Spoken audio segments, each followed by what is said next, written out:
আপনি কি জানেন পৃথিবীর সবচেয়ে দামি বিল্ডিং কোনটি? অনেকেই ভাববেন বুর্জ খলিফা বা দুবাইয়ের কোনো ঝলমলে টাওয়ার, কিন্তু আসল সত্যটা শুনলে অবাক হয়ে যাবেন।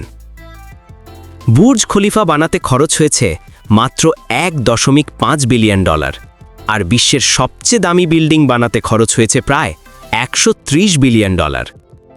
এই অবিশ্বাস্য স্থাপনাটি হল মসজিদুল হারাম, যা অবস্থিত ইসলামের পবিত্র নগরী মক্কায়। এখানে ব্যবহৃত হয়েছে 400 কেজিরও বেশি খাঁটি সোনা এবং এমন বিশেষ মার্বেল পাথর যেগুলো প্রখর রোদেও গরম হয় না। এটি শুধু পৃথিবীর সবচেয়ে দামি নয়, বরং সবচেয়ে বড় ও পবিত্র স্থাপনা। এখানে প্রতি বছর হাজিদের পদচারণায় ভরে ওঠে দুনিয়ার প্রতিটি প্রান্ত থেকে আসা মুসলমানদের ভালোবাসা ও বিশ্বাসে। মুসলিম হলে অন্তত একটা আলহামদুলিল্লাহ কমেন্টে লিখে যেতেই হয়।